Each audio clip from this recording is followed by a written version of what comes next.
আমার প্রিয় মুসলমান ভাইরা, বিশ্ব নবী নামাজ শুরু করেছেন।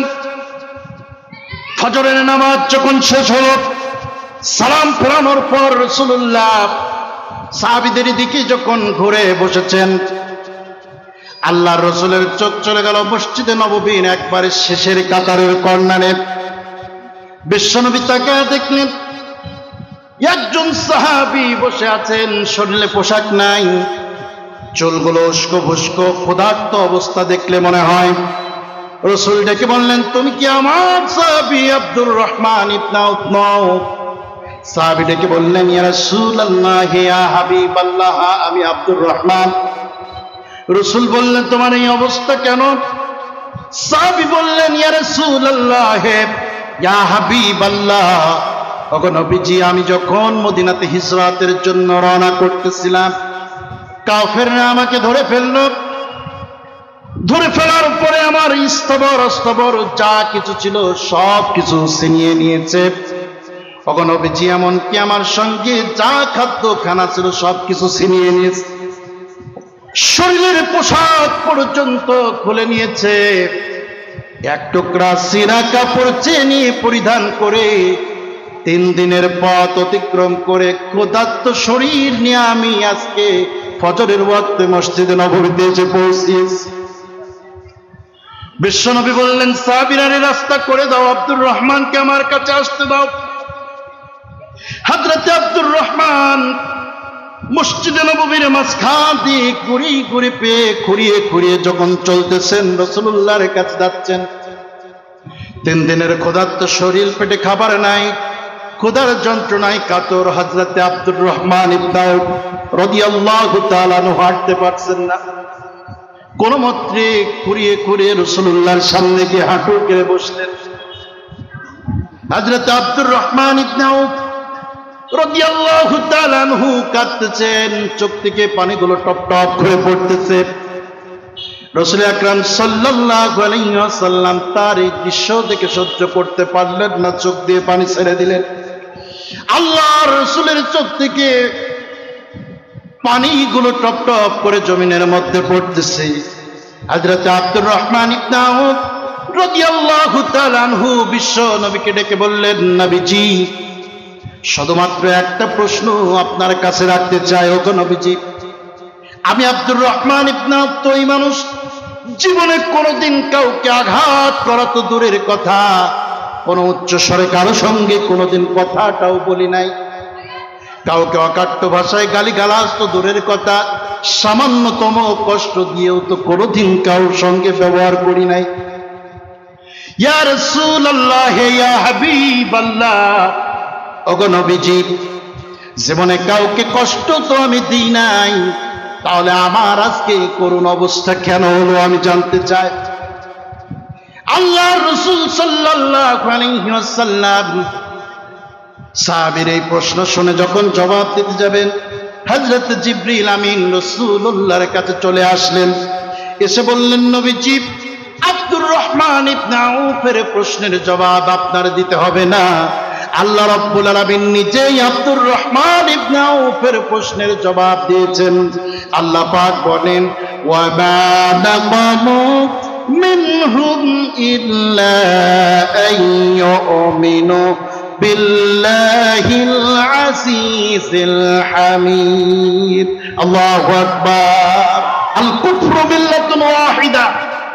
তাম পৃথিবীর সব কাফেররা মুসলমানদেরকে এ জমিন থেকে নিশ্চিহ্ন করার জন্য তারা এক কথা বলেন, ঠিক কিনা? আজকে আমরা আমাদের নিজেদের মধ্যে বিভেদ তৈরি করার কারণে, ভাই দ্বন্দ্ব করার কারণে আজকে তাম পৃথিবীতে 200 কোটি মুসলমান থাকার পর চেচনিয়ার মুসলমান, বসনিয়ার মুসলমান, আফগানিস্তানের মুসলমান, কাশ্মীরের মুসলমান, ফিলিস্তিনের মুসলমান নির্যাতিত হচ্ছে। মুসলমানরা মাথা উঁচু করে দাঁড়াতে পারছে না, কথা বলেন, ঠিক কিনা? অথচ আল্লাহ রাব্বুল আলামিন বলতেছে, শোনো, এই হেদায়েত যারা পাবে তাদের গুণাবলী হবে 2টা। জোরে বলেন, কয়টা?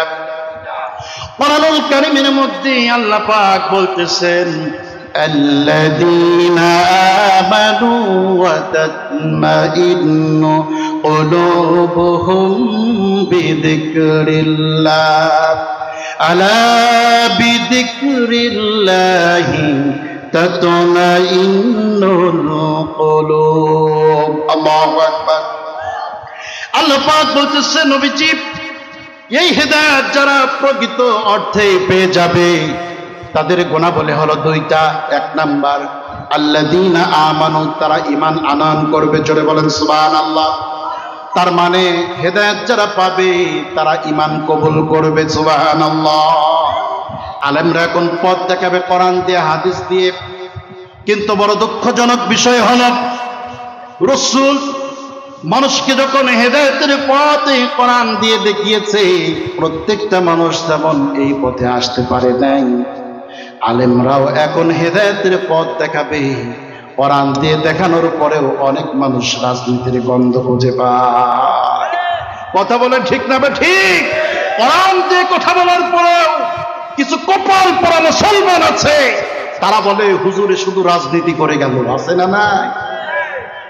আমার এ কোরআন কি শুধু নামাজের কথাই কোরআনে আছে? আসতে বলবেন না। এ কোরআনের মধ্যে কি শুধু জিকিরের কথা আছে? এ কোরআনের মধ্যে কি রাষ্ট্র পরিচালনার কথা নাই? মুহাম্মদুর রাসূলুল্লাহ কি রাষ্ট্র পরিচালনা করেন নাই? তিনি কি দিয়ে কোরআন দিয়ে রাষ্ট্র চালিয়েছেন? সে কোরআন যদি এখনো থাকে, মুসলমানের রাষ্ট্র ব্যবস্থা সে কোরআন দিয়ে চলবে। এটাই তো সত্য কথা, বলেন ঠিক কিনা?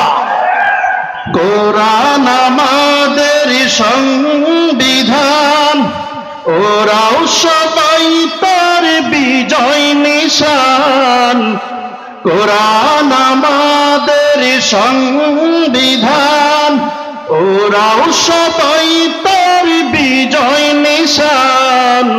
নেতায় আমাদের রাসূলুল্লাহ, লা ইলাহা। আল্লাহ রাব্বুল আলামিন বলেন, وَإِذَا تُلِيَتْ عَلَيْهِمْ آيَاتُهُ زَادَتْهُمْ إِيمَانًا وَعَلَى رَبِّهِمْ يَتَوَكَّلُونَ। আল্লাহ পাক বলতেছে, দুনিয়ার মানুষরে, এমন একটি কিতাব আমি আল্লাহ রাব্বুল আলামিন তোমাদের জন্য নাজিল করেছি, যেই কিতাবের আয়াতগুলো কোন ইমানদারের সামনে যদি শুধুমাত্র আয়াতগুলো তেলাওয়াত করা হয়, আর ইমানদাররা যদি ওই আয়াতের তেলাওয়াতগুলো কান ফেলে দিয়ে মনোযোগের সহিত শ্রবণ করতে পারে, আমি আল্লাহ পাক বলে দিলাম, সাদাতুহুম ঈমানা, অবশ্যই অবশ্যই ওদের ঈমানি শক্তি বেড়ে যাবে। জোরে বলেন সুবহানাল্লাহ। তাহলে কোরআন শোনার দরকার আছে না নাই? জোরে বলেন, আছে না নাই? কিন্তু কোরআন থেকে মানুষকে বিরত রাখার জন্য যুগ যুগ ধরে নানা ষড়যন্ত্র চলমান ছিল, এখনো আছে। কোরআন যেন মানুষে শুনতে না পারে, এই জন্য তদানীন্তন সময়ের কাফেররা বাধা দিয়েছিল। তারা কেমনে বাধা দিয়েছিল?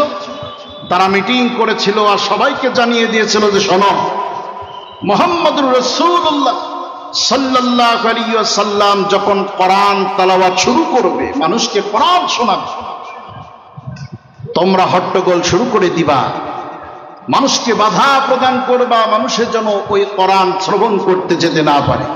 কারণ কোরআনের মধ্যে এমন পাওয়ার আছে, এ কোরআন শুনলে মানুষের দিল অটোমেটিক পরিবর্তন হয়ে যায়। সুবহানাল্লাহ। কোরআনুল কারীমের মধ্যে আল্লাহ রাব্বুল আলামিন সেই কথাগুলোকে তুলে ধরেছেন। আল্লাহ পাক বলেন, وَقَالَ الَّذِينَ كَفَرُوا لَا تَسْمَعُوا لِهَذَا الْقُرْآنِ وَالْغَوْا فِيهِ لَعَلَّكُمْ تَغْلِبُونَ। আল্লাহু আকবার। আল্লাহ পাক বলতেছেন, وَقَالَ الَّذِينَ كَفَرُوا, আর কাফেররা বলেছিল, লা তাসমাউ লিহাদাল কুরআন, এ কোরআন তোমরা শ্রবণ করো না, শুনো না। ভাইরা আমার, এখনো কোরআন শোনা থেকে মানুষকে বিরত রাখার জন্য বহু রকম চক্রান্ত ষড়যন্ত্র আছে না নাই? যাত্রা প্যান্ডেল কিন্তু বন্ধ হয় না, কিন্তু কোরআনের তাফসীর মাহফিলে 144 জারি করে বন্ধ করে দেওয়া হয়, এমন নজির এদেশেও ঘটেছে না ঘটে নাই? জোরে বলেন, ঘটেছে কি ঘটে নাই? বলেন তো, কারা বন্ধ করেছিল? কোন হিন্দু, কোন বৌদ্ধ, কোন খ্রিস্টান? বরং আপনার আমার মতো মুসলমান নামধারী এক প্রকার মুনাফিকের বাচ্চারা এ কোরআনের মাহফিলকে বন্ধ করে দিয়েছিল। কথা বলেন ঠিক কিনা? ভাইয়ের আমার, কোরআন শুনলে মানুষের দিল পরিবর্তন হয়। পৃথিবীতে আর অন্য কোন কিতাব মানুষকে পরিবর্তন করা সম্ভব নয়। মানুষ ও মানবতার কল্যাণ যদি সাধন করতে হয়, এ কোরআনের বিকল্প আর কিচ্ছু নাই। কথা বলেন ঠিক কিনা? সে কোরআন থেকে কিছু কথা আমরা শুনবো, একটু ধৈর্য ধরে শ্রবণ করা যাবে ইনশাআল্লাহ? যাবে ইনশাআল্লাহ? শেষ পর্যন্ত সবাই থাকবেন তো ইনশাআল্লাহ? কারা কারা থাকবেন না দুহাত তুলে দেখা। বাহ, যুক্তিতলার মানুষ মোটামুটি খুব এলাক, তবে ওই পিছনের দিকে 2-4 জন হাত তুলে ফেলছে। একটু টেস্ট করে দেখলাম মনোযোগ সবার আছে কিনা। আছে তো? আসেন, আমি আপনাদের সামনে মহাগ্রন্থ আল কোরআনুল কারীমে সূরাতুর রাদে 2টি আয়াতে কারিমা তেলাওয়াত করেছি। সূরাতুর রাদের মধ্যে আল্লাহ রাব্বুল আলামিন 43টি আয়াত দিয়েছেন, 6টি রুকু দিয়ে সূরাটাকে সুন্দর করে সাজিয়ে দিয়েছেন। এই সূরাটি অবতীর্ণ হয়েছে রাসূল আকরাম সাল্লাল্লাহু আলাইহি ওয়াসাল্লামের হিজরতের পরে, এজন্য এই সূরাটি হলো মাদানী সূরা। আর আমি আপনাদের সামনে যে আয়াতে কারিমা তেলাওয়াত করেছি, এই আয়াত দ্বয়ের ক্রমিক নাম্বার হলো 27 এবং 28 নাম্বার আয়াতে কারিমা। আল্লাহ রাব্বুল আলামিন যদি তৌফিক দেন, এখান থেকে এই সংক্ষিপ্ত আকারে কিছু কথা বলার চেষ্টা করব ইনশাআল্লাহ। ভাইয়ের আমার, প্রথম কথা হলো, আমরা সকলেই তো হেদায়েতের পথে চলতে চাই। কথা বলেন না কেন? সকলেই চাই কিনা? হেদায়েতের পথ সকলেই তো চায়। এখন এই হেদায়েতটা কি জিনিস, এই হেদায়েত কারা পাবে, এই বিষয়গুলো নিয়ে আজকে কথা বলার চেষ্টা করব ইনশাআল্লাহ। আল্লাহ রাব্বুল আলামিন এই আয়াতে কারিমাটা শুরু করলেন এভাবে। আল্লাহ পাক বলতেছেন, ওয়ায়াকুলুল লাযীনা কাফারু লাউলা উনজিলা আলাইহি আয়াতুম মির রাব্বিহি। আর কাফেররা রাসূল আকরাম সাল্লাল্লাহু আলাইহি ওয়াসাল্লামের কাছে এসে যখন বলল, লাউলা উনজিলা আলাইহি আয়াতুম মির রাব্বিহি, তার রব অর্থাৎ মুহাম্মদ সাল্লাল্লাহু আলাইহি ওয়াসাল্লামের রব তার উপরে কোনো নিদর্শন কেন নাজিল করে? একটু প্রেক্ষাপট না বললে বিষয়টা বুঝে আসবে না। কাফেররা বিশ্বনবী সাল্লাল্লাহু আলাইহি ওয়াসাল্লামের কাছে এসে মাঝে মাঝেই তার নবুয়তের কিছু নিদর্শন দেখতে চেত।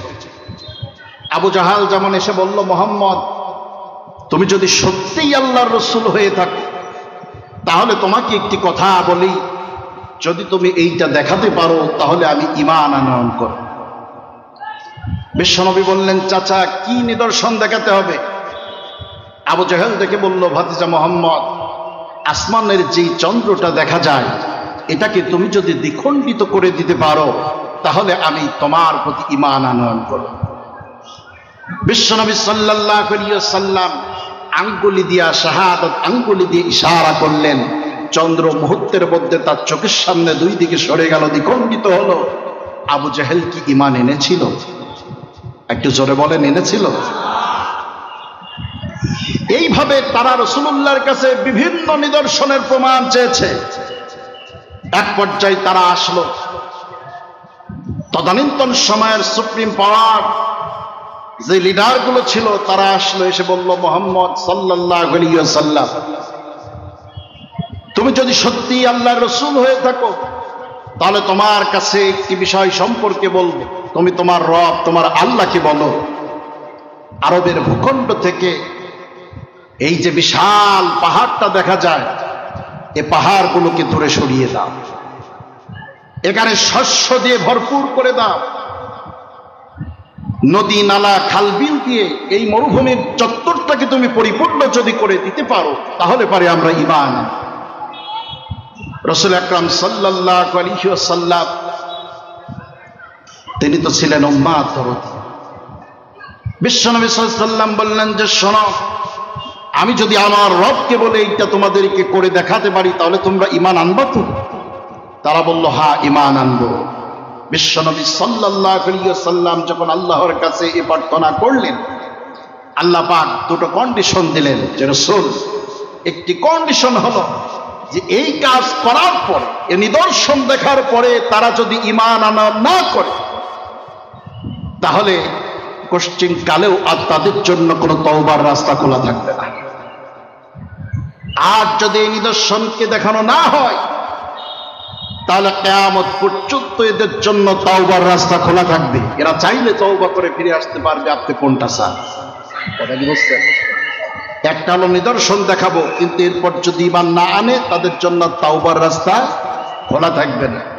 আরেকটি হলো নিদর্শন দেখানো হবে না, কিন্তু তওবার রাস্তা খোলা রাখা হবে কিয়ামত পর্যন্ত। কোনটা চান? রাসূলুল্লাহ দ্বিতীয়টাকে অ্যাকসেপ্ট করলেন।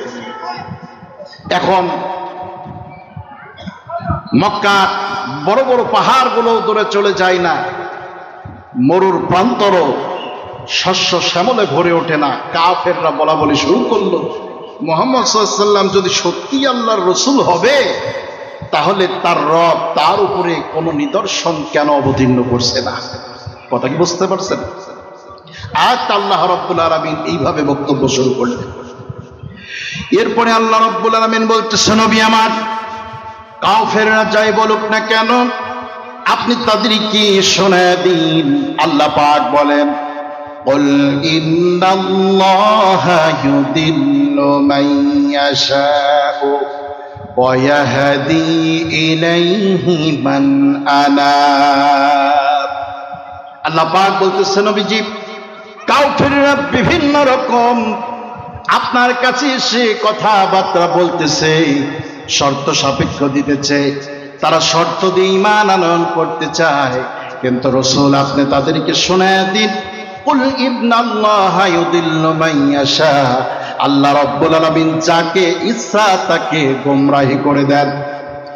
ওয়া ইয়াহদি ইলাইহি মান আনাম, আর আল্লাহ রাব্বুল আলামিন কেবলমাত্র ওই মানুষদেরকে হেদায়েতের পথ দেখান যেই মানুষগুলো একাগ্র চিত্তে কেবলমাত্র আল্লাহর হেদায়েত প্রাপ্ত পথ পাওয়ার জন্য ব্যাকুলতা কাজ করে যাদের মধ্যে। সুবহানাল্লাহি বিহামদিহি। শর্ত দিয়ে যারা ঈমান আনতে চায় এরা চাইলেই ঈমানদার হতে পারবেন না, এরা চাইলেই হেদায়েতের পথ খুঁজে পাবে না, বরং হেদায়েতের পথ খুঁজে পাবে তারা শর্তহীন ভাবে আল্লাহর পথে চলতে চাইবে যারা। জোরে বলেন সুবহানাল্লাহ।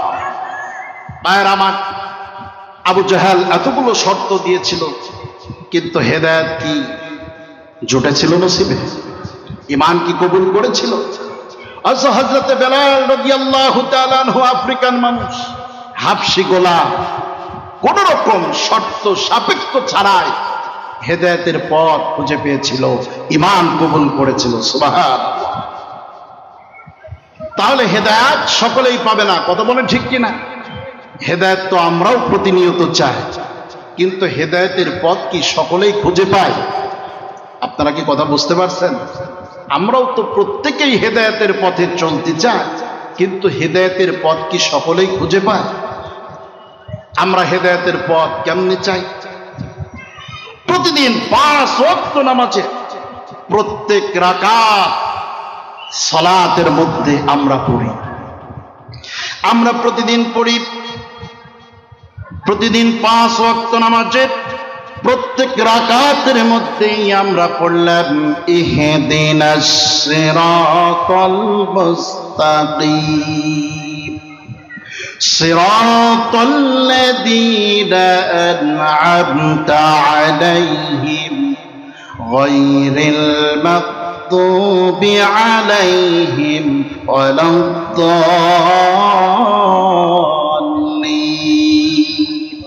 আমিন। প্রতিদিন 5 ওয়াক্ত নামাজের মধ্যে আমরা বারবার আল্লাহ রাব্বুল আলামিনকে বললাম, হে আমাদের রব, ইহদিনাস সিরাতাল মুস্তাকিম, আমাদেরকে সরল সঠিক পথ প্রদর্শন করুন। সরল সঠিক পথে আমাদেরকে পরিচালিত করুন। 5 ওয়াক্ত নামাজের মধ্যেই কথা আল্লাহ রাব্বুল আলামিনের কাছে বললাম, হেদায়েতের পথের সন্ধান ছিলাম, কিন্তু এমন অনেক মুসল্লি আছে যারা নামাজ শেষ করে বের হওয়ার পর ওই টুপি মাথায় দিয়ে মানুষের কাছে সুদের টাকা কালেকশনে দেয়, আছে না নাই?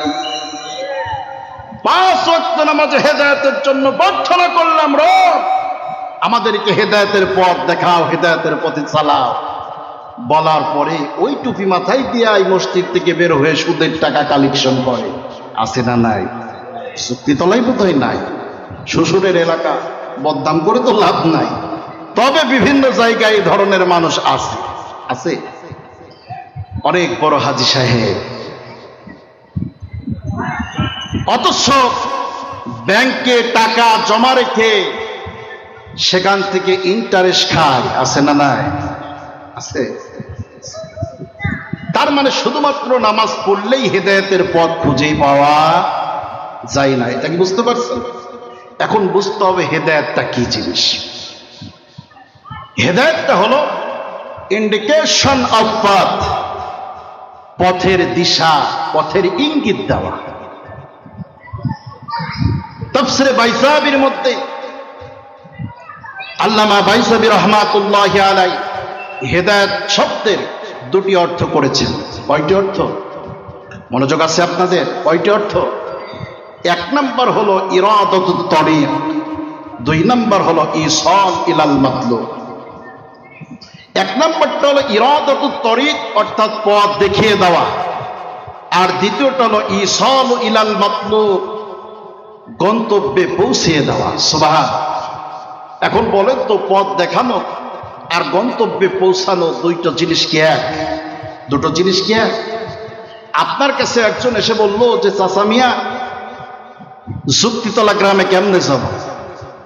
আপনি ঈশ্বরদী থেকে তাকে ডিরেকশন দিলেন যে এখান থেকে রেল লাইন পার হয়ে সেখান থেকে বাম পাশের পথ ধরে চলে যাবা তালতলা মোড়, সেই মোড় থেকে আবার বাম দিকে চলে যাবা গিয়ে কাদেরের মোড়, সেখান থেকে আবার ডান দিক দিয়ে যদি প্রবেশ করো তাহলে ভিতরে গিয়া যেই গ্রাম পাবে ওইটা হলো যুক্তিতলা। এই তো নাকি?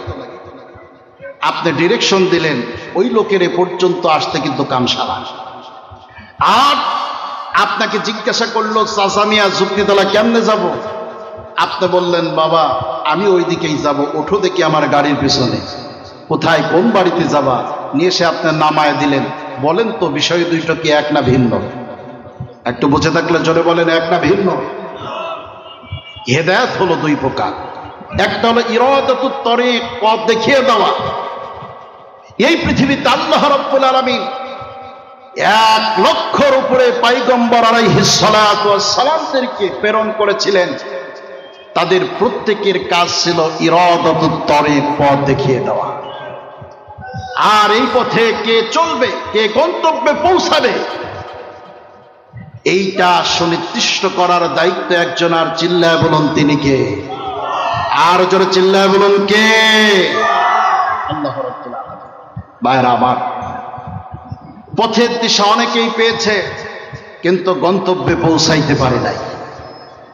আমি আপনাদের কাছে 3টি উদাহরণ তুলে ধরব, এখান থেকে মোটামুটি ক্লিয়ার হয়ে যাবে ইনশাআল্লাহ।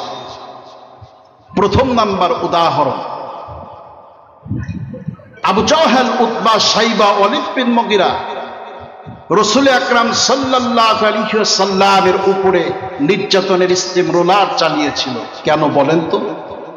শুধুমাত্র আল্লাহর জমিনে আল্লাহর দ্বীন প্রতিষ্ঠা, এই আন্দোলন করার কারণে, মানুষের কাছে তাওহীদের দাওয়াত পৌঁছে দেওয়ার কারণে তারা নির্যাতন করেছিল। কথা কি বুঝতে পারছেন? আল্লাহ রাব্বুল আলামিন রাসূলকে ডেকে বললেন, নবীজি, সেই আবু জাহল, উতবা, সাইবা, ওয়ালিদ বিন মুগিরা তোমার উপরে নির্যাতনের ইস্তেমরোলার চালিয়েছে শুধুমাত্র তাওহীদের দাওয়াত দেওয়ার কারণে, একত্ববাদী আল্লাহর দিকে মানুষকে ডাকার কারণে তোমার উপরে যেই জুলুম তারা করেছে। ও আমার রাসূল, চলে যাও সেই আবু জাহেলের কাছে, গিয়ে তার জিজ্ঞাসা করো, ওয়ালা ইন সাআলতাহুম মান খালাকাস সামাওয়াতি ওয়াল আরদ وسخر الشمس والقمر ليقولن الله আল্লাহ পাক বললেন নবীজি চলে যাও ওই আবু জেহেল উতবা শাইবা ওয়ালিদ বিন মুগীরার কাছে আর তাদের কাছে গিয়ে জিজ্ঞাসা করো যে আল্লাহর তাওহীদের দাওয়াত দেওয়ার কারণে তোমরা আমার উপরে জুলুম করেছো তোমরা বলো তো দেখি মান ফিস সামাওয়াতি ওয়াল আরদ এই আসমান আর জমিনে যা কিছু আছে তা কার ওয়াসাখারাশ শামসা ওয়াল কমার আসমানে যেই চন্দ্র আর সূর্য তোমরা দেখো বলো তো দেখি এই চন্দ্র আর সূর্য কে সৃষ্টি করেছে এগুলো কার আমার প্রিয় মুসলমান ভাইরা আল্লাহর কোরআন সাক্ষী সেদিন সমস্ত কাফেররা এ কথাই বলেছিল লা ইয়াকুলুন্নাল্লাহ সুবহানাল্লাহ নামে তাকিদ ননে সকিলা দিয়ে আল্লাহ পাক বলতেছে রাসূল তারা তো এই কথাই বলেছে অবশ্য অবশ্যই এ সব কিছুর একমাত্র মালিক যিনি চিল্লায় বলুন তিনি কে আল্লাহ এই কথা কারা বলেছে আবু জেহেল উতবা শাইবা ওয়ালিদ বিন মুগীরা এখন আপনারা বলেন তো আবু জেহেল কি ঈমানদার হয়েছিল সে তো আল্লাহকে স্বীকার করছে যেগুলো সব আল্লাহ সে কি আসলেই প্রকৃতি ঈমানদার হয়েছিল দুই নাম্বার উদাহরণ বদর যুদ্ধের কয়েকদিন পূর্বে মদিনা থেকে ইহুদিদের সবচেয়ে বড় পণ্ডিতদের মধ্যে একজন পণ্ডিত কাব বিন আশরাফ মক্কাতে আসলেন আবু জাহাল উতবা শাইবা ওয়ালিদ বিন মুগীরা আরবের সমস্ত বড় বড় কাফের লিডারদেরকে একত্রিত করে কাবার চত্বরে একটি মিটিং করল সেই মিটিংয়ে পরামর্শ হলো এই বিষয়ে যে বদর যুদ্ধে মদিনার ইহুদিরা মক্কার কাফেরদেরকে সহায়তা করবে আর এই কুরাইশরা মুহাম্মদ এবং তার দলবলের বিরুদ্ধে এমন কঠিন লড়াই সংগ্রাম করবে যাতে করে এ জমিন থেকে তাদেরকে উৎখাত করে দেওয়া যায় পরামর্শ সভা গৃহীত হয়ে গেল ওয়ালিদ বিন মুগীরা উতবা শাইবা এরা সবাই বিদায় হয়ে গেল শুধু থাকলো দুইজন একজন হলো আবু জেহেল আরেকজন কাব বিন আশরাফ একজন কুরাইশদের নেতা আরেকজন ইহুদিদের নেতা চোরে চোরে মাসতুতো ভাই আর কাফেরে আপন ভাই কথা বলে ঠিক কিনা আল কুফরু মিল্লাতুন ওয়াহিদা তাম পৃথিবীর সব কাফেররা মুসলমানদেরকে এ জমিন থেকে নিশ্চিহ্ন করার জন্য তারা এক কথা বলেন ঠিক কিনা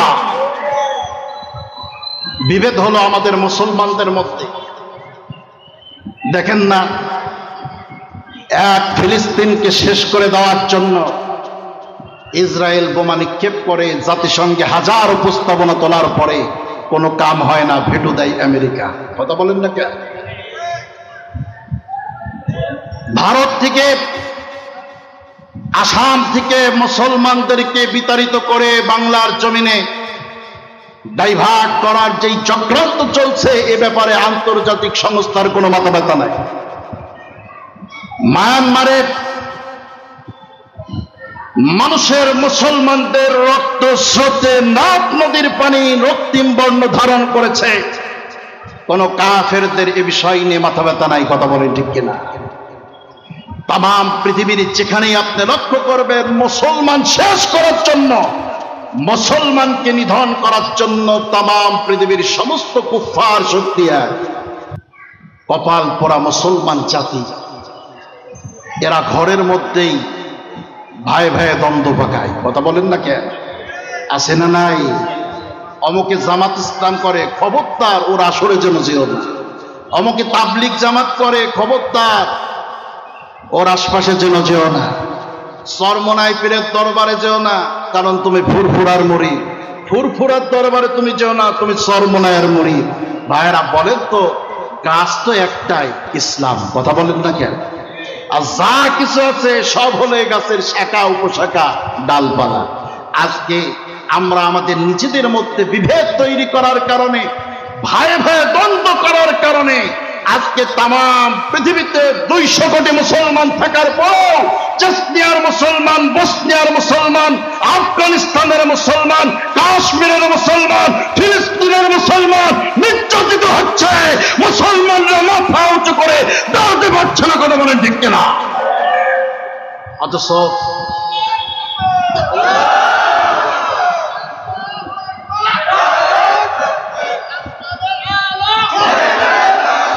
আমার প্রিয় মুসলমান ভাইয়ারা, অথচ এই মুসলমানদের তো ওই সুদিন ছিল যেদিন মুসলমানরা খুতবা দিত রাঙা তলোয়ারের উপরে ভর করে, কথা বলেন না কেন? অর্ধ পৃথিবী শাসন করেছে মুসলমানেরা, কোন কাফের পরাশক্তি মাথা উঁচু করে মুসলমানদের দিকে তাকাতে পারে নাই। আজ যদি মুসলমানরা সেই হারানো ঐতিহ্যকে ফিরিয়ে আনতে পারে, আল্লাহর কসম করে বলতেছি এই জমিনে পৃথিবীতে ইসলামের ঝান্ডা আবারও পথ পথ করে উড়বে ইনশাআল্লাহ। যে কথা বলতেছিলাম, তাহলে সমস্ত কাফেররা কি এক, ঐক্যবদ্ধ? আবু জাহেল আর কাব বিন আশরাফ, একজন ইহুদি নেতা আর একজন কুরাইশ নেতা, দুইজনে একত্রে এবার আছে। দুইজনে হাতে হাত রেখে সামনের দিকে পথ চলছে। আবু জাহেল কাব বিন আশরাফকে ডেকে বলতেছে, কাব বিন আশরাফ, তুমি তো ইহুদিদের মধ্যে অনেক বড় একজন পণ্ডিত, তাওরাতের জ্ঞান তোমার আছে, ইনজিলের জ্ঞান তোমার আছে, তুমি তোমার সেই তাওরাত কিতাবের জ্ঞান থেকে বিবেচনা করে সঠিকটা আমাকে বলো তো দেখি। এখন তো তুমি আর আমি ছাড়া আর কেউ নাই, আমাকে তুমি শুধু এইটুকু বলো তো দেখি যে মুহাম্মদ সাল্লাল্লাহু আলাইহি ওয়াসাল্লামের সম্পর্কে তোমার মন্তব্য কি? কথা বুঝছেন? কে জিজ্ঞাসা করছে বলেন তো? এই হইল অবস্থা। মনোযোগ যদি এত তাড়াতাড়ি বাড়িতে চলে যায় তাহলে তো ওয়াজ বাড়ি পর্যন্ত যাবে না। কে জিজ্ঞাসা করছে? আবু জাহেল বলতেছে কাব বিন আশরাফকে, তুমি বলো দেখি মুহাম্মদ সম্পর্কে তোমার ধারণা কি? হাদিস সাকিব কাব বিন আশরাফ ডেকে বলল, আবু জাহেল শোনো, قال والله رب موسى إنه لرسول الله। আবু জাহেল রে, আমি কাব বিন আশরাফ বলতেছি, শুনে রেখে দাও, মুসার রব আল্লাহর নামে কসম করে বলতেছি, আমি যতদূর জানি অবশ্যই মুহাম্মদ আল্লাহর রাসূল।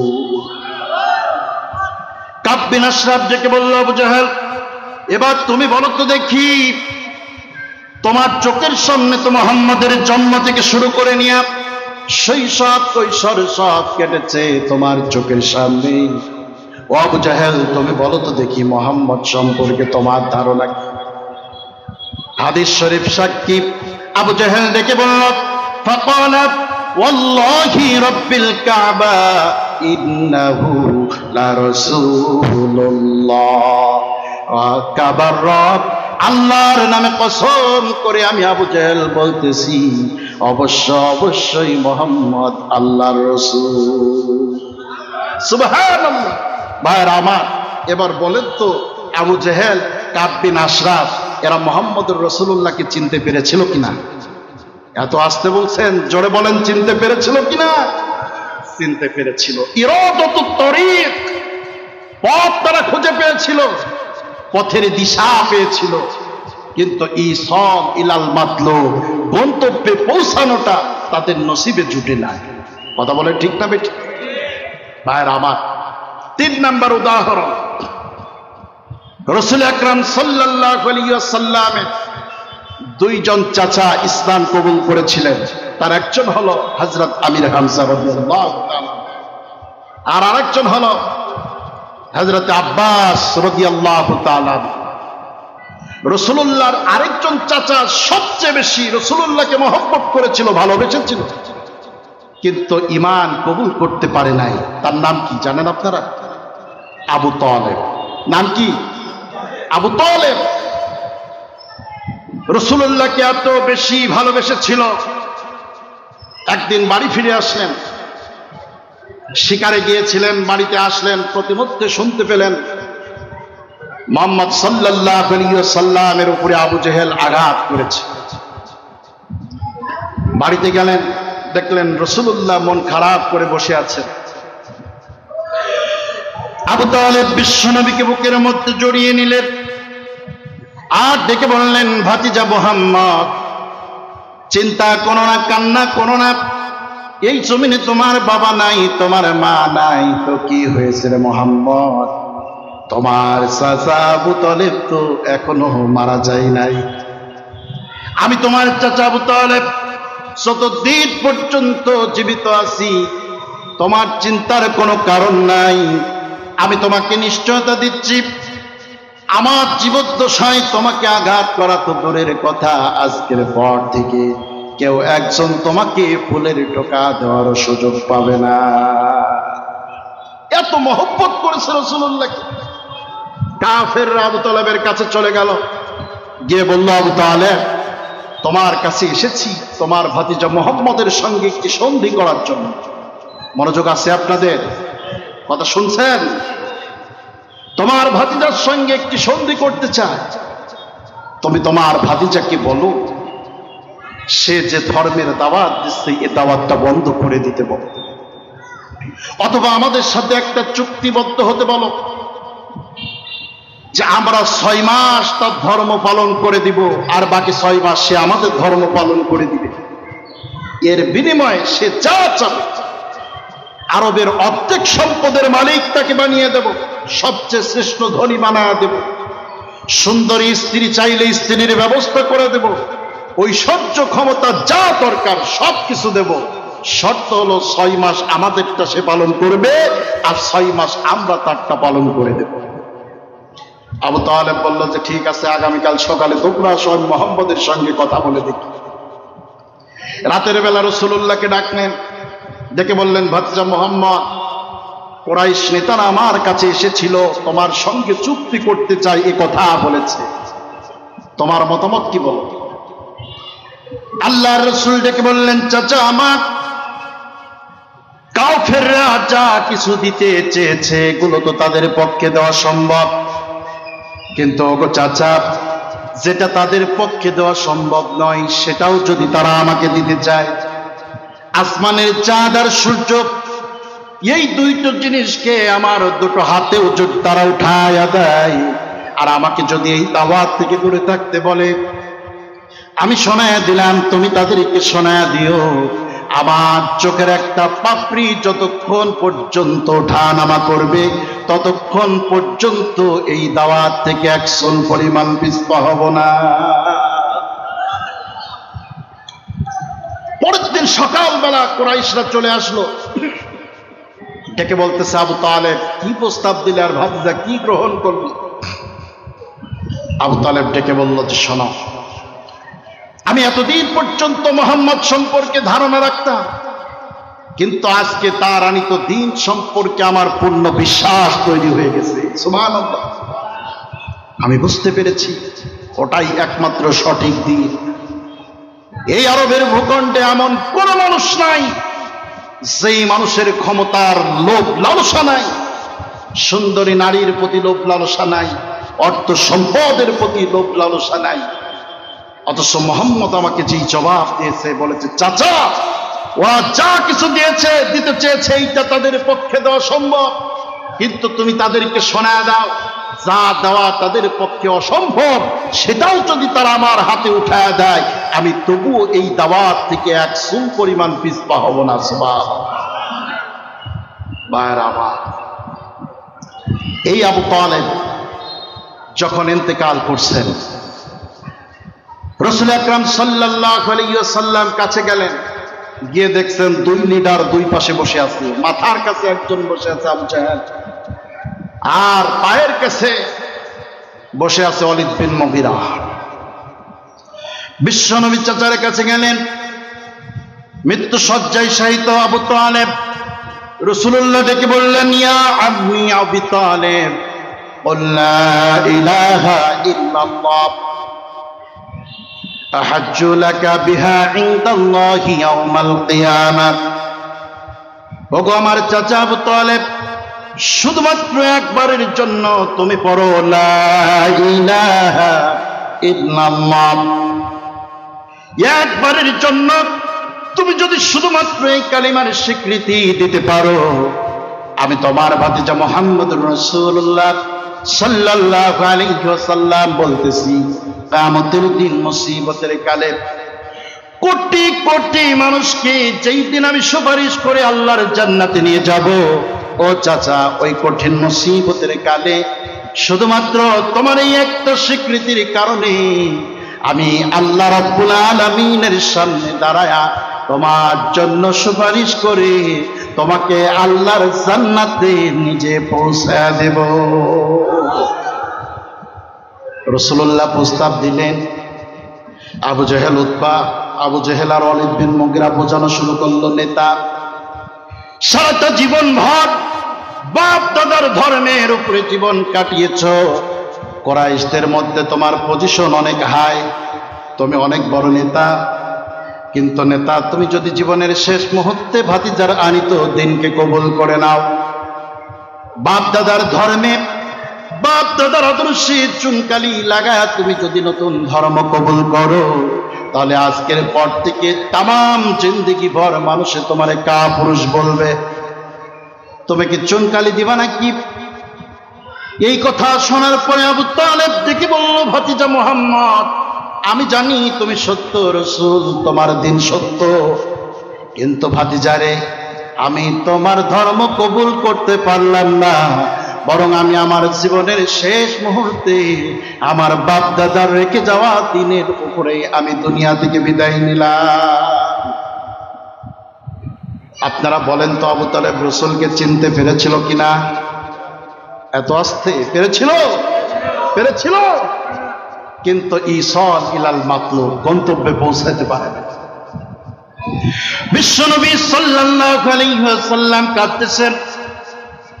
রাসূল বললেন, চাচা, একবারের জন্য যদি তুমি স্বীকৃতি দিতে পারতে, তাহলে তো আমি তোমার জন্য আল্লাহর সামনে দাঁড়াতে পারতাম, তারপরেও আমি তোমার জন্য ইস্তেগফার করব। আল্লাহ রাব্বুল আলামিন সঙ্গে সঙ্গে ওহী নাজিল করলেন, মা কানা লিন-নাবিয়্যি ওয়াল্লাযীনা আমানু আন ইস্তাগফিরু লিল মুশরিকিন।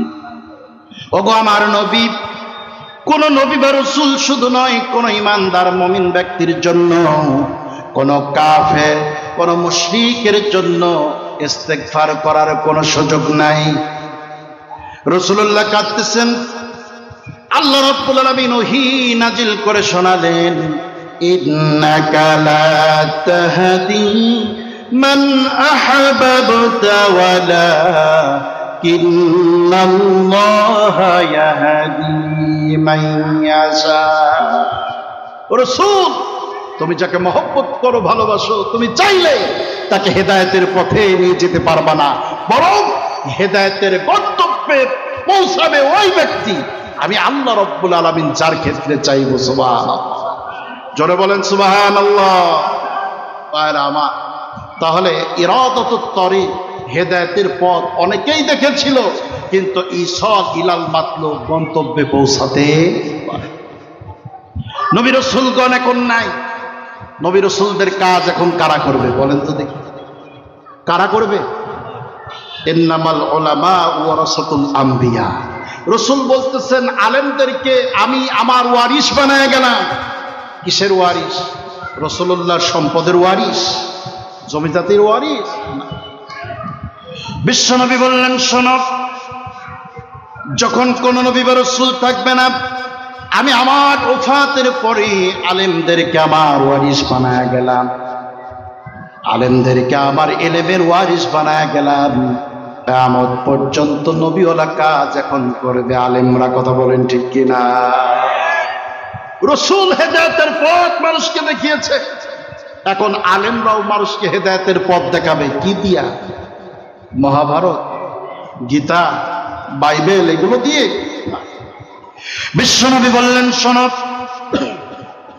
দুইটা জিনিস তোমাদের জন্য রেখে গেলাম, যদি এই দুইটাকে আঁকড়ে ধরতে পারো হেদায়েত থেকে বিচ্ছিন্ন হবে না।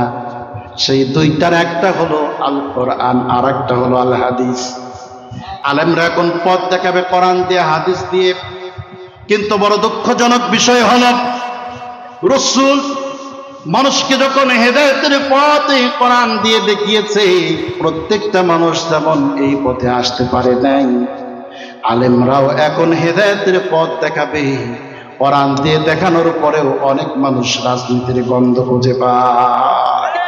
কথা বলে ঠিক না? ঠিক।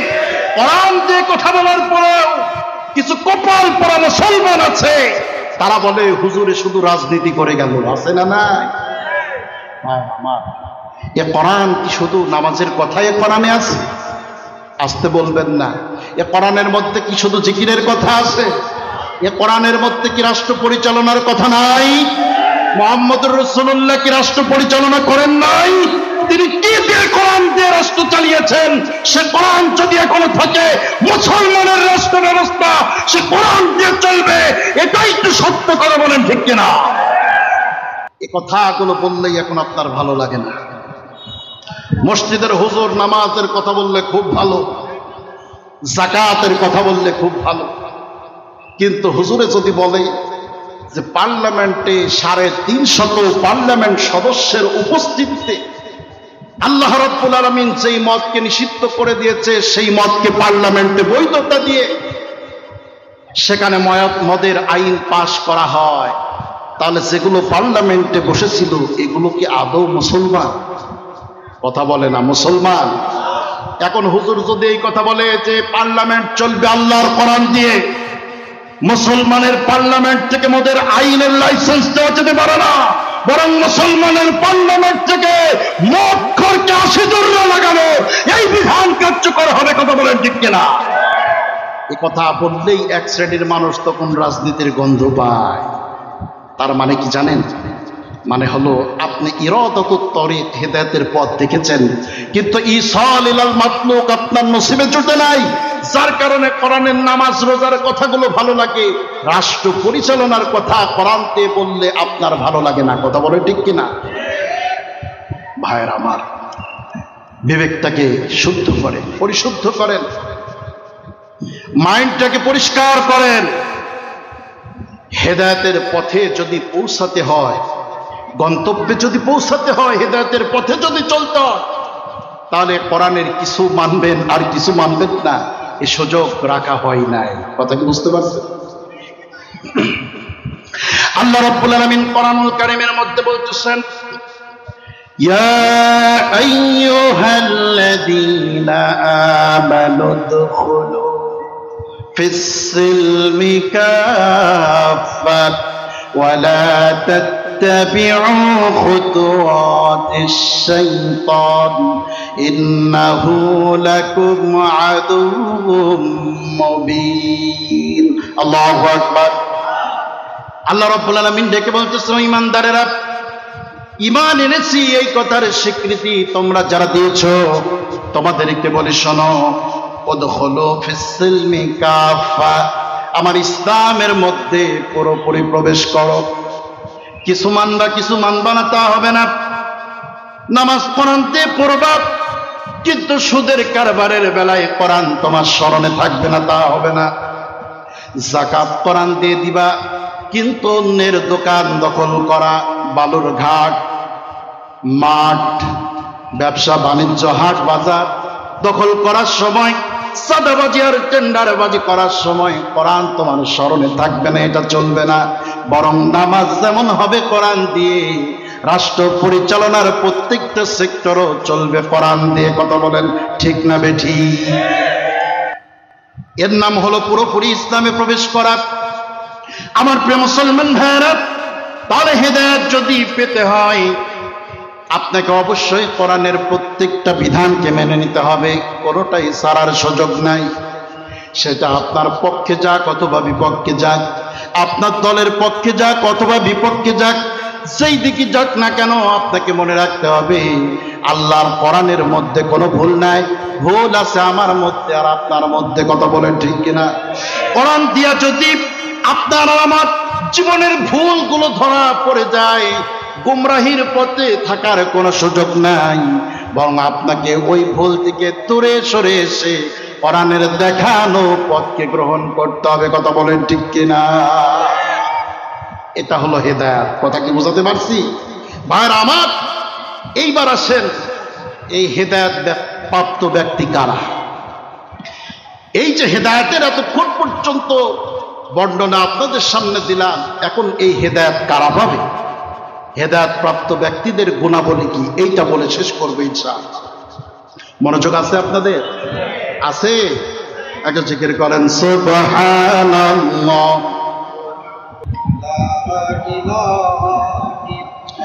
তোর নেয়ামতের শুকরিয়া কেমনে আদায় করি, তোর নেয়ামতের শুকরিয়া কেমনে আদায় করি, তাই বারে বারে ওই কদমে লুটিয়ে পড়ি, তাই বারে বারে ওই কদমে লুটিয়ে পড়ি।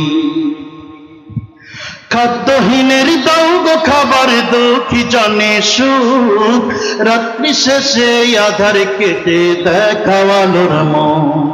খাদ্যহীনের দাও গো খাবার, দুঃখী জনে সুখ, রাত্রি শেষে আধার কেটে দেখাওয়ালোর মন। তোমার দয়াই যাই বয়ে যাই জীবন তরি, তাই বারে বারে ওই কদমে লুটিয়ে পড়ি, তাই বারে বারে ওই কদমে লুটিয়ে পড়ি। তার নেয়ামতের শুকরিয়া কেমনে আদায় করি, তার নেয়ামতের শুকরিয়া কেমনে আদায় করি, তাই বারে বারে ওই কদমে লুটিয়ে পড়ি, তাই বারে বারে ওই কদমে লুটিয়ে পড়ি। চিল্লা বলেন মারহাবা। ভাইরা আমার, যে কথা বলতেছিলাম যে হেদায়েত প্রাপ্ত ব্যক্তি কারা হবে, এ বিষয় সম্পর্কে কিছু কথা জানার দরকার আছে না নাই? পরের আয়াতে কারিমার মধ্যে আল্লাহ রাব্বুল আলামিন হেদায়েত প্রাপ্ত ব্যক্তি কারা হবে তাদের ডিরেকশন দিয়েছেন। আল্লাহ রাব্বুল আলামিন বলতেছে, শোনো, এই হেদায়েত যারা পাবে তাদের গুণাবলী হবে দুইটা। জোরে বলেন কয়টা? কোরআনুল কারীমের মধ্যে আল্লাহ পাক বলতেছেন, আল্লাযীনা আমানু ওয়া তাতমাইন্নু কুলুবুহুম বিযিকরিল্লাহ, আলা বিযিকরিল্লাহি তাতমাইন্নুল কুলুব। আল্লাহু আকবার। আল্লাহ পাক বলতেছেন, নবীজি, এই হেদায়েত যারা প্রকৃত অর্থে পেয়ে যাবে তাদের গুণাবলী হলো দুইটা। এক নাম্বার, আল্লাযীনা আমানু, তারা ঈমান আনয়ন করবে। জোরে বলেন সুবহানাল্লাহ। তার মানে হেদায়েত যারা পাবে তারা ঈমান কবুল করবে। সুবহানাল্লাহ। এখন বলেন তো আপনারা ঈমানদার কিনা? কেউ কথা বলে না। সব কি বেঈমান বসে নাকি? ঈমান এনেছেন কিনা? তাহলে চিল্লা বলেন, আমরা আল্লাহর প্রতি বিশ্বাস স্থাপন করেছি। আল্লাহ আমাদেরকে প্রকৃত ঈমানদার হিসেবে কবুল করুন। চিল্লা বলুন আমিন। তাহলে হেদায়েত যারা পাবে তাদের এক নম্বর গুণাবলী হলো তারা ঈমান আনয়ন করবে, ঈমানদার হবে। এখন কথা হলো, আমি আল্লাহকে বিশ্বাস করি, এ কথা বললেই কি কেউ ঈমানদার হয়ে যাবে? কথা কি বুঝতে পারছেন? আল্লাহকে বিশ্বাস করি, এ কথা বললেই কেউ প্রকৃত ঈমানদার হয়ে যাবে না। এ কথা আমার নয়, এ কথা আল্লাহ। কোরআনুল কারীমের মধ্যে আল্লাহ রাব্বুল আলামিন বিশ্ব নবীকে ডেকে বলতেছেন, নবীজি, ওয়া মিনান নাসি মান ইয়াকুলু আমান্না বিল্লাহি ওয়া বিল ইয়াউমিল আখিরি ওয়া মা হুম বিমুমিনিন। আল্লাহ পাক বলতেছেন, নবীজি, মানুষের মধ্যে এমন কিছু মানুষ আছে যারা আপনার কাছে আসবে আর তারা বলবে, আমান্না বিল্লাহ, আমরা আল্লাহকে বিশ্বাস করি, ওয়া বিল ইয়াউমিল আখির, পরকালকেও বিশ্বাস করি। আল্লাহ পাক বলতেছেন, নবীজি, এই কথা তারা বললে কি হবে? আমি আল্লাহ পাক বললাম ওয়া মা হুম বিমুমিনিন, ও রাসূল ওরা কিন্তু প্রকৃত ঈমানদার নয়। কথা কার? আরো জোরে বলেন কার? আল্লাহকে বিশ্বাস করি, পরকালকে বিশ্বাস করি, এ কথা বললো, অথচ আল্লাহ বলতেছেন ওরা ঈমানদার নয়। তাহলে এরা কারা? পরের আয়াতের মধ্যে আল্লাহ পাক বলতেছেন এরা হলো ইউখাদিউনাল্লাহা ওয়াল্লাযীনা আমানু ওয়া মা ইয়াখদাউনা ইল্লা আনফুসাহুম ওয়া মা ইয়াশউরুন। আল্লাহ পাক বলতেছেন নবীজি ওরা এই কথাগুলো বলার কারণ হলো ইউখাদিউনাল্লাহা ওয়াল্লাযীনা আমানু, ওরা মূলত আল্লাহকে আর প্রকৃত ঈমানদারদেরকে ধোঁকা দিতে চায়। ওরা দেখবেন মানুষের সামনে যখন আসবে পাঞ্জাবি আর টুপি পরে আসে না নাই, সারা জীবন বড় বড় 5 স্টার হোটেলে বড় বড় মদের বোতল নিয়ে পড়ে থাকে, নামাজ নাই, রোজা নাই, কোরআনের পক্ষে যারা কথা বলেছে তাদেরকে ফাঁসির কাস্টে ঝুলিয়েছে, আছে না নাই। অথচ নির্বাচনের সময় আসলে দেখবেন তারাই বড় বড় পাঞ্জাবি টুপি পরে মানুষের দরবারে যায়, মাথায় পট্টি, হাতে তসবিহ আছে না নাই।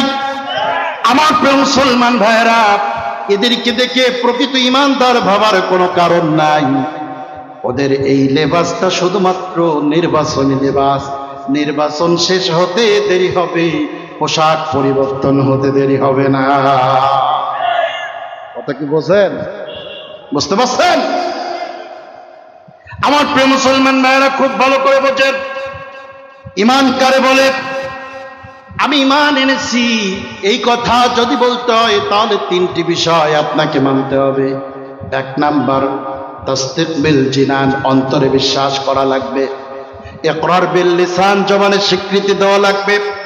আমাল বিল আরকান, আপনার বাস্তব কাজকর্মের মাধ্যম দিয়ে আপনি একজন ঈমানদার এটা প্রমাণ করা লাগবে। বেধর্মীয় মুসলমানকে পিটায়, আপনিও মুসলমানকে হত্যা করেন, তাহলে পার্থক্য কোথায়? কথা বলেন। বেধর্মীরা মুসলমানদের সম্পদ জোর জবরদস্তি করে দখল করে নেয়, আপনিও মুসলমানদের দোকানপাটগুলোকে দখল করে নেন, পার্থক্য কোথায়? বেধর্মীরা মুসলমান নারীকে উঠায় নিয়ে গিয়ে ধর্ষণ করে, আপনিও রাতের অন্ধকারে 5 স্টার হোটেলে নারী নির্যাতন করেন, ধর্ষণ করেন, তাহলে আপনার মধ্যে আর বেধর্মীর মধ্যে পার্থক্য কোথায়? ঈমান এনেছি এই কথা বললেই তো কেউ প্রকৃত ঈমানদার হয়ে যাবে না। প্রকৃত ঈমানদার তো ওই ব্যক্তি, সেই ব্যক্তি একবার যখন জবানে স্বীকৃতি দিয়েছে লা ইলাহা ইল্লাল্লাহু মুহাম্মাদুর রাসূলুল্লাহ সাল্লাল্লাহু আলাইহি ওয়াসাল্লাম, এই কালিমার স্বীকৃতি যে একবার জীবনে দিয়েছে, কালিমার স্বীকৃতি দেওয়ার পর থেকে শুরু করে নিয়ে তার মৃত্যু পর্যন্ত ইসলাম বহির্ভূত কোনো কাজ তার দ্বারা সংগঠিত হয় নাই। কোরআনের বিরুদ্ধে যাই নাই, হাদিসের বিরুদ্ধে যাই নাই, আল্লাহর রাসূলের দেখানো পথ আর মতের বিরুদ্ধে এক কদম পদচারণা করে নাই, ওই ব্যক্তি হলো ঈমানদার। আমার প্রিয় মুসলমান ভাইরা, এই ঈমানের শর্ত দাবিকে পূরণ করতে গিয়া যদি ব্যক্তির জীবন চলে যায়, সম্পদ যায়, পরিবার যায়, সবকিছু ছাড়বে, কিন্তু ঈমানের দাবি থেকে দূরে যাবে না। কথা বলেন ঠিক কিনা? সাহাবায়ে কেরামের জীবনের দিকে তাকান, ঈমানের দাবি পালন করতে গিয়া কি কঠিন পরীক্ষা তারা জীবনে দিয়েছে। আল্লাহর রাসূলের একজন সাহাবী হযরতে আব্দুর রহমান ইবনে আউফ রাদিয়াল্লাহু তাআলা আনহু, রাসূল আকরাম সাল্লাল্লাহু আলাইহি ওয়াসাল্লাম হিজরত করে মক্কা থেকে মদিনায় চলে গেলেন। রাসূলুল্লাহর হিজরতের প্রায় 1 বছর পরে সাহাবী মক্কা থেকে হিজরত করলেন। রাতের অন্ধকারে সাহাবী হিজরত করেছেন, কাফেররা ধরে ফেলেছে। হযরত আব্দুর রহমান ইবনে আউফ রাদিয়াল্লাহু তাআলা আনহুকে কাফেররা ধরে ফেলল, ডেকে বলছে, আব্দুর রহমান কোথায় যাও? তোমার রাসূল যেখানে গিয়েছে সেখানে যাও নাকি? হযরতে আব্দুর রহমানটাকে বললেন, হ্যাঁ, আমার রাসূল যেখানে গিয়েছে সেখানেই তো যাওয়ার জন্য রওনা করেছে। কাফিররা ডেকে বলল, আব্দুর রহমান, তুমি মদিনায় চলে যাও, আমাদের কোনো আপত্তি নাই, কিন্তু কথা হলো এইটা, মদিনায় যদি তুমি যাও তাহলে তোমার সমস্ত সম্পদগুলো আমাদের দেওয়া লাগবে। তোমার স্থাবর যা কিছু আছে সব কিছু গ্রাস করে নেব। শুধু তাই নয়, তোমার সঙ্গে যা সামান আছে সেইগুলো দিয়ে দেওয়া লাগবে। হযরতে আব্দুর রহমান ইবনে আউফের কাছ থেকে সব কিছুকে ছিনিয়ে নিয়েছে, সব কিছুকে ছিনিয়ে নিল, কিচ্ছু অবশিষ্ট রাখে নাই। পোশাক যেটা পরিধানকৃত ছিল সেটাও খুলে নিয়েছে। এক টুকরা ছিঁড়া কাপড় দিয়া নিজের ইজ্জত আব্রুকে আবৃত করে নিয়ে সাহাবী চললেন। মক্কা থেকে মদিনার এই কঠিন দূরত্ব পথকে অতিক্রম করে সাহাবী যখন মদিনার মধ্যে গিয়ে পৌঁছালেন, মসজিদে নববীতে ফজরের আজান হয়ে গেছে, নামাজের জামাত আরম্ভ হয়ে গেছে। সাহাবী মসজিদে নববীর মধ্যে প্রবেশ করলেন, পিছনের কাতারে এক পার্টনারে দাঁড়িয়েছেন, জীর্ণ শীর্ণ অবস্থা, 3 দিনের ক্ষুধার্ত শরীর, পেটে খাবার নাই, শরীরে পোশাক নাই, কঠিন এক অবস্থা, চুলগুলো উস্কো অবস্থা, দেখলে যেন পাগল পাগল একটা ভাব। বিশ্বনবী নামাজ শুরু করেছেন। ফজরের নামাজ যখন শেষ হলো, সালাম ফেরানোর পর রাসূলুল্লাহ সাহাবীদের দিকে যখন ঘুরে বসেছেন, আল্লাহর রাসূলের চোখ চলে গেল মসজিদে নববীর একবারে শেষের কাতারের কর্নারে। বিশ্বনবী তাকে দেখলেন, একজন সাহাবী বসে আছেন, শরীরে পোশাক নাই, চুলগুলো উস্কো ফুস্কো, ক্ষুধার্ত অবস্থা দেখলে মনে হয়। রাসূল ডেকে বললেন, তুমি কি আমার সাহাবী আব্দুর রহমান ইবনে আউফ নও? সাহাবী ডেকে বললেন, ইয়া রাসূলুল্লাহ, ইয়া হাবিবাল্লাহ, আমি আব্দুর রহমান। রাসূল বললেন, তোমার এই অবস্থা কেন? সাহাবী বললেন, ইয়া রাসূলুল্লাহ, ইয়া হাবিবাল্লাহ, ওগো নবীজি, আমি যখন মদিনাতে হিজরতের জন্য রওনা করতেছিলাম, কাফেররা আমাকে ধরে ফেললো।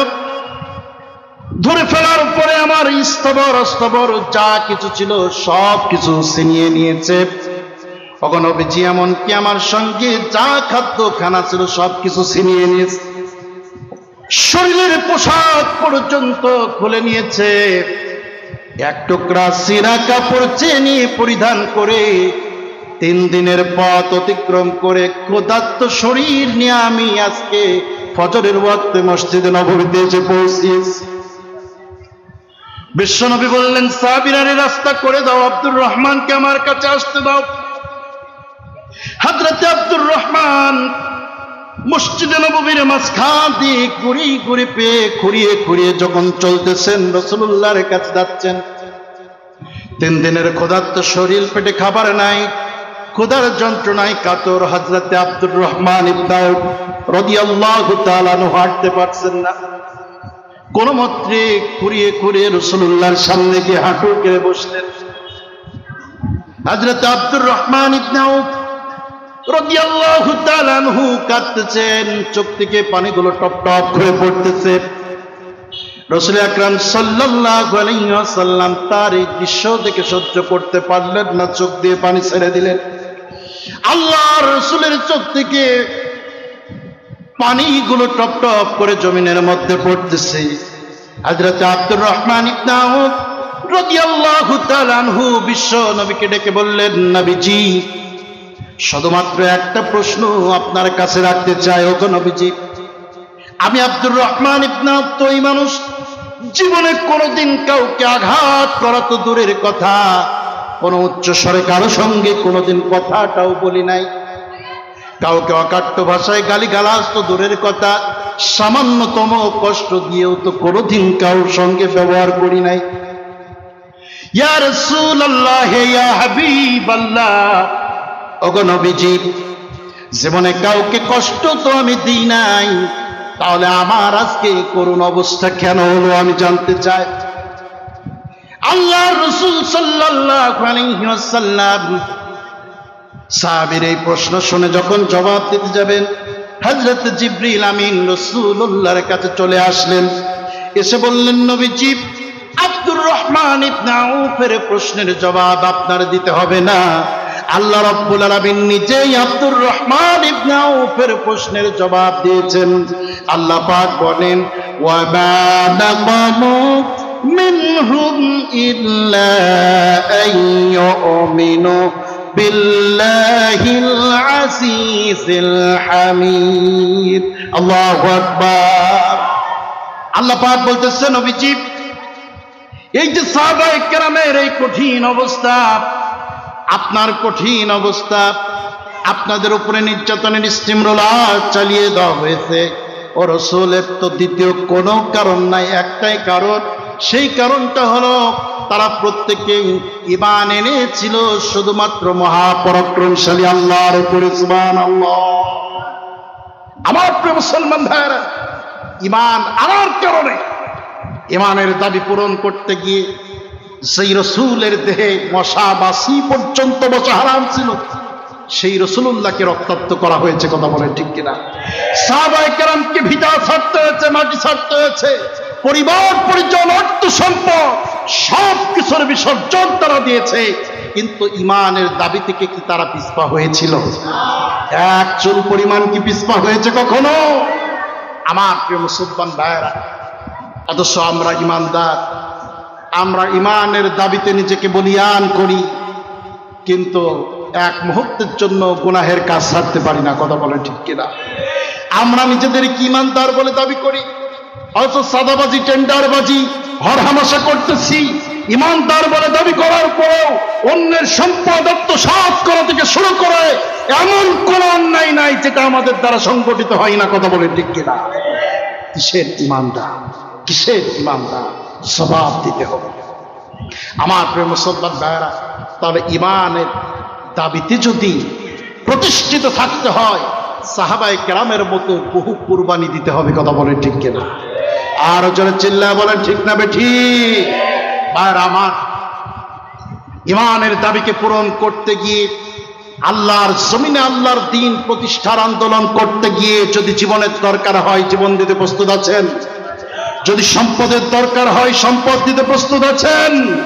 আমার জীবন যাবে, আমার সম্পদ যাবে, সব কিছুর বিসর্জন দিতে পারি, কিন্তু ঈমানের দাবি থেকে এক চুল পরিমাণ পিছপা হব না। এই দাবিতে কারা কারা প্রস্তুত আছেন? দুটি হাত তুলে আল্লাহকে দেখান।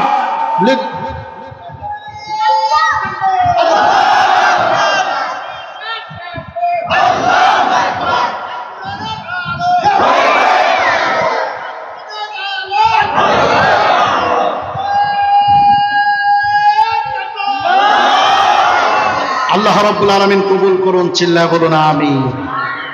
বার আমার, সাহাবায়ে কেরাম তো জীবন দিয়ে কুরবানি দিয়েছেন, ঈমানের দাবিকে পূরণ করতে গিয়ে নিজেদের জীবন বিলিয়ে দিয়েছেন। আর আমরা তো সামান্য সম্পদের কুরবানি করতে পারি না। কথা বলেন ঠিক কিনা? রাসূল আকরাম সাল্লাল্লাহু আলাইহি ওয়াসাল্লামের সলিলুল কদর সাহাবী হযরত হানসালা রাদিয়াল্লাহু তাআলা আনহু নতুন বিবাহ করেছেন, ফুলসজ্জার রাত কাটিয়েছেন, ফজরের ওয়াক্ত হলো, সাহাবী উঠেছেন, ফরজ গোসল আদায় করবেন। উহুদের যুদ্ধের ডাক এসে গেল। সাহাবী ডেকে বললেন, বিবিরে আমার, রাঙা তলোয়ারটা আনো, আমি জিহাদের ময়দানের দিকে রওনা করতে চাই।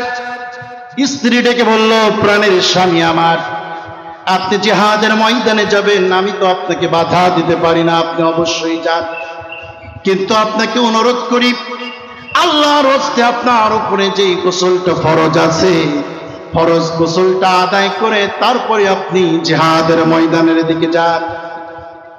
সাহাবী ডেকে বলল, বিবিরে, ফরজ গোসল করতে গিয়ে আমার যদি দেরি হয়ে যায়, রাসূলুল্লাহ তো জিহাদের ময়দানে চলে যাবেন, আল্লাহর রাসূল যদি আজকের জিহাদের ময়দানে শহীদ হয়ে যায়, আর কিয়ামতের ময়দানে মুসিবতের কালে আল্লাহ রাব্বুল আলামিন যদি আমারে প্রশ্ন করে, ওরে হানসালা, দুনিয়াতে তুমি ফরজ গোসল আদায় করতে গিয়া দেরি করেছো, কিন্তু রাসূলুল্লাহ তো শহীদ হয়ে গেছে। কি জবাব সেদিন আমি আল্লাহর দরবারে দাঁড়ায় দেব আমার জানা নাই। বিবিরে, আমার রাঙা তলোয়ার বের করে দাও, আমি জিহাদের ময়দানের দিকে রওনা করি। সাহাবী জিহাদের ময়দানে চলে গেলেন। অনেকগুলি কাফের সৈন্যকে জাহান্নামের বুকে পাঠিয়ে দিয়ে তিনি নিজেও আঘাতপ্রাপ্ত হলেন। শাহাদাতের পেয়ালা পান করে শহীদ হয়ে গেলেন। যুদ্ধ যখন শেষ হয়ে গেল, বিশ্বনবী জনাবে মুহাম্মদুর রাসূলুল্লাহ সাল্লাল্লাহু আলাইহি ওয়াসাল্লাম সাহাবীদেরকে বললেন, ও সাহাবীরা, আজকের জিহাদের ময়দানে যারা শহীদ হয়েছে, আমার প্রত্যেকটি সাহাবীর লাশকে আমার সামনে নিয়ে আসুন। সবার লাশগুলোকে যখন একত্রিত করা হচ্ছিল, একজন মহিলা ছুটে আসলেন, কান্না করতেছেন। নবীজি বললেন, তুমি কে কান্না করছো কেন? মহিলা ডেকে বলল, ইয়া রাসূলুল্লাহ, ইয়া হাবিবাল্লাহ, গতকাল আসরের ওয়াক্তে আপনি আপনার একজন সাহাবী বিবাহ পড়িয়েছিলেন, আপনার মনে আছে নাকি? নবীজি ডেকে বললেন, হ্যাঁ, আমি তো আমার সাহাবী হানসালার বিবাহ পড়িয়েছিলাম। মহিলা ডেকে বললেন, ইয়া রাসূলুল্লাহ, ইয়া হাবিবাল্লাহ, নবীজি, আমি আপনার সেই সাহাবী হানসালার স্ত্রী। রাসূল বললেন, তুমি এখানে কেন এসেছো বলো? মহিলা ডেকে বলল, নবীজি, আজকের জিহাদের ময়দানে আমার স্বামী হানসালা সে নিজেও এসেছে। আমি যতদূর পর্যন্ত শুনেছি, আমার স্বামী হানসালা আজকে শাহাদাত বরণ করেছে।